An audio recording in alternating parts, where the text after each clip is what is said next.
Because people are dealing with hard or difficult broken relationships right now, I decided the topic to be crystal grids for difficult relationships.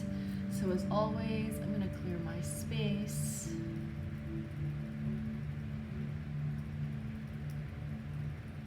Create my symbol.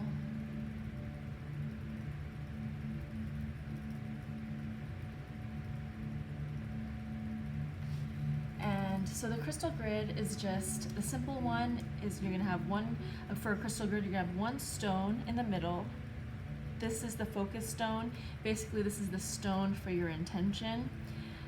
For this crystal grid for broken relationships, I've chosen rhodonite.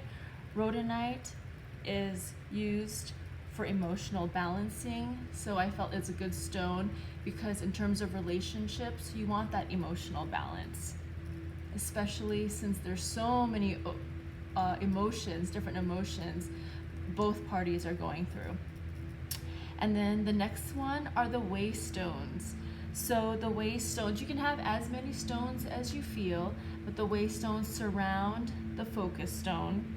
And it's basically in what manner, in what way you want to overcome those obstacles. So in this case, it's relationships. So I'm using obsidian. Obsidian is they're big protection stones, protection for the physical, the emotional, and the psychological, because we all know in relationships, there's a lot of that. And so to overcome those kind of obstacles, I decided to use the help of the obsidian stones as well as prehnite. So in relationships, the obstacle is also one or both of the parties being unapproachable. There's a lot of fear, a lot of anger, lots of back and forth, which make you want to stop and not talk about things anymore. And this is a good stone for spiritual knowing. In relationships, sometimes we will listen to outside stories, forces, advice, as opposed to listening to our intuition, our spiritual guide.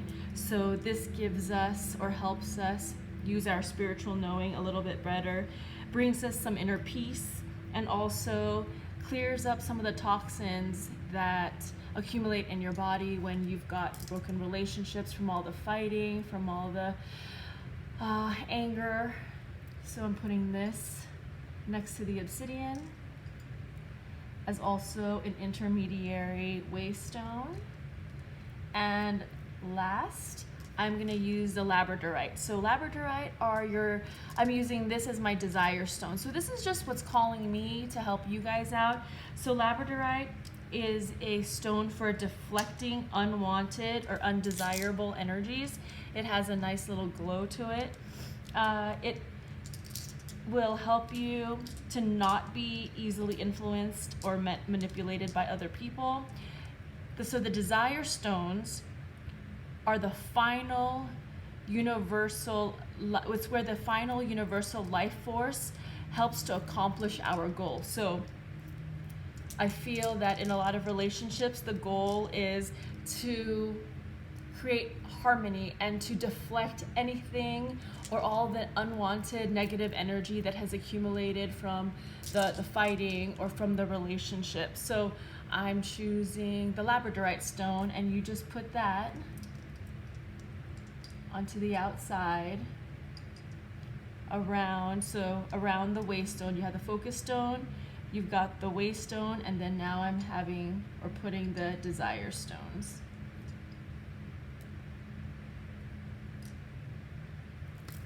And then selenite is a great stone to clear away things and clear away obstacles. So I'm just using that to connect all of the stones to each other.